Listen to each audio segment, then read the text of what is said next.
Namaskar. Hearty welcome to all knowledge seekers to my channel. This is Dr. Madhusudan Rao Kadapa. In this video I am going to explain the principles of management as established by Henry Fayol. Henry Fayol was a French industrialist and he has developed some principles for top management because he looked into the problem of managing an organization from top level management point of view. So he has developed some 14 principles which are very important, and he was considered as the father of modern management theory. Now in this particular video I will give only a brief introduction about these 14 principles. In forthcoming videos I will make a video each on each of these principles. Now coming to the first one, division of work. See, in any organization there will be several tasks at all levels. So there are some technical tasks and managerial tasks. So for different departments at different levels, people have to carry out several tasks. Now how the division of work should be done? So here the top management should look at the specialization. That means who is specialized in a particular task or a particular function. So depending on the specializations and skills, different types of skills as demanded for that particular task or a function, we have to divide the work. So unless the division of work is done based on the capacities or whatever the skill set that particular task or a function demands, there will be no effectiveness. So we have to consider the skills and specialized talents which the people are having in the organization, and accordingly we have to divide the work among them in order to achieve a good output. And second one is authority and responsibility. Authority is the power. So in organization there will be several levels. At each level there will be a head for a particular function. So unless he is given some power to exercise on his subordinates, it's very difficult for him to get the work done through them. So authority is the power which may come by means of his position or his skills, knowledge, expertise, and so on. Coming to the responsibility, it is the obligation of each and every leader who is leading a particular department or a group of people to face the problems or to take the challenges or to solve the problems or to take decisions. Or if any damage, anything arises, any conflict, he has to solve it. So responsibility is the obligation. And the authority and responsibility should be balanced. Authority without responsibility will make a person irresponsible. Responsibility with no or low authority will make a person ineffective. So each position must be given required authorities in order to take the responsibilities. So these two should be proportionate. Then coming to the unity of command and discipline, third one. Discipline means the respect, the obedience, and the commitment or the agreement of any employee for the assigned task or how he behaves in the organization with his superiors. And of course discipline is two-sided, it should not be one-sided. So always it is not necessary that the subordinate should be more disciplined. Superior should also be disciplined. And again, there are two types in discipline, that is positive discipline and negative discipline, that I will explain in some other video. And the fourth one is the unity of command. Any person should get orders from only one boss. That means one cannot survive or satisfy two bosses. Suppose if one person says or gives one task and the other person says some other thing, then he may be confused. The subordinate may not be in a position to satisfy both his superiors. So commands should be received from only one person at each level, for each group of people. Then only they will obey or follow his command and perform the task. So for better coordination, better control and effective output, this principle should be followed. Coming to the unity of direction, there must be one head and one plan. So from top to bottom, there must be the proper direction, in the sense in each functional area at different levels, that is a middle level and lower level, the people should receive directions from one person only. Then subordination of individual interests to group interests.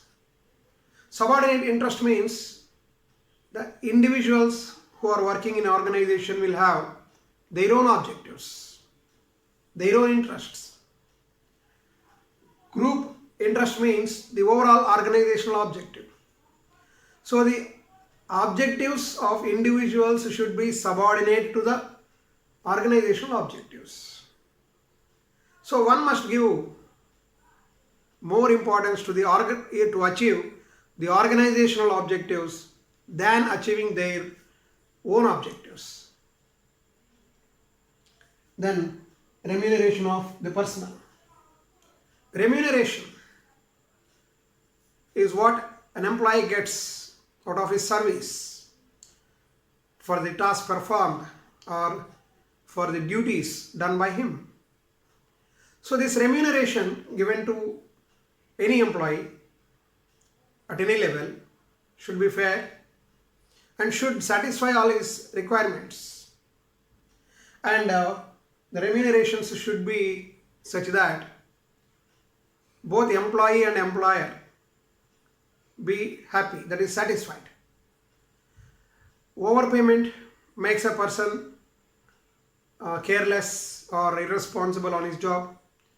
Lesser payments, that is underpayments, than what has to be given for a particular level or a functional area, it will lead to reduced loyalty, and the employee will lose morally, and he may not have more interest, or he may think of leaving the organization. So the remuneration of the personnel working at different levels should be fair. And coming to the next principle, centralization. Centralization refers to the authorities, the decision-making powers. Now the extent of centralization depends on the capacity of the managers or leaders. At different levels, if people are capable of carrying out the tasks without anybody's direction, or if they are intuitive, then we can decentralize some of the activities. But if people at different levels are not that much proficient to carry out the tasks without any command or direction or any order from superiors, then the decision-making authority should be centralized. So the extent of centralization or decentralization depends on the quality of people working at different levels. And next one is Scalar Chime. So the organizational structure, we come across different types of organizational structures. Line and staff, functional, like that. So there must be a Scalar Chime. That means we must have a proper channel for each and every proposal, for each and every report. So there must be a protocol, and there must be a proper channel established in order to have both upward and downward communication. Orders, commands, plans, etc. will be delivered from top to bottom. Reports, requests, requirements, these will be raised and move from bottom to top. So for any such reporting system, there must be a proper channel. Then order. This refers to the placement of materials as well as the people. Everything should be in its place, and there must be a place for everything. That means in organizations, there will be specified space for each and every object. So there will be a specified space for raw material, for tools, for spares, for employees, for machinery, everything. And similarly, right person should be at right place. So that is order. Then coming to equity. From top level to middle level, because in bottom level there will be employees at lower level, at top and middle level, the leaders, managers or foremen, whoever it is, they must treat everyone equally, irrespective of the caste, creed, religion or locality or any other feeling. And there must be no partiality in respect of any promotions or giving any benefits to the employees or any other amenities created. So the superior should be impartial towards the subordinates. That is equity of treatment. And stability of tenure of personnel. The stability of the tenure of an employee in organization depends on several factors. If the working conditions, the pay, other facilities, the environment, everything are favorable, then an employee will think of, even though there are some other difficulties, he will think of continuing in that organization. Suppose if the remuneration is not fair, maybe underpaid, or the facilities may not be sufficient, or there may not be proper amenities, or the rules and regulations. If there is any such disappointment for any organization, for any employee in any organization, he will think of switching over to some other organization. So this is called a labor turnover.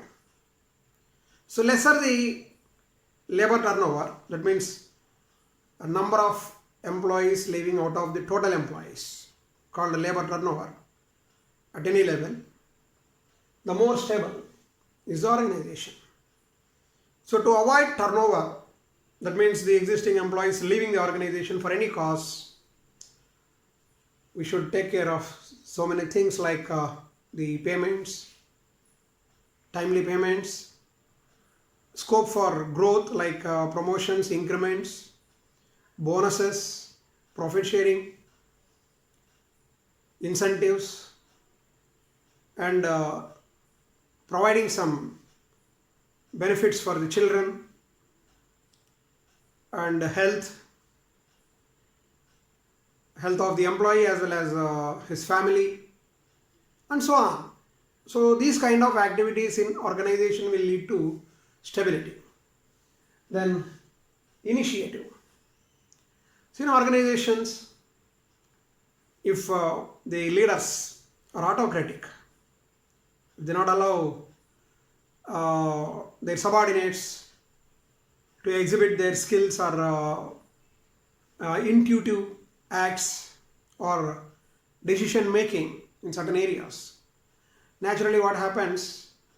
The employee will think that, the employee at lower level will think that we will carry out as per the procedure, whatever it comes, let it be. So they become more irresponsible. Tomorrow, if a problem arises, then they will simply say that we have done what you have said. Contrarily, if we allow, the leaders allow the subordinates to think intuitively, to develop the process, or to take some decisions, small decisions at operational level, then there is scope for an employee to grow individually in the organization. So initiatives, we have to allow people to take initiative. Then esprit de corps, that means building the team spirit among the employees. As I said, the subordination of individual interest to group interest. So when people work as a group, the leaders or the superiors should inculcate a culture that the subordinates will form a healthy group and work in a cooperative and coordinated manner to achieve better results. So that is these are all the principles as devised by Henry Fayol. In some other video, I will explain in detail about these principles. Thank you very much.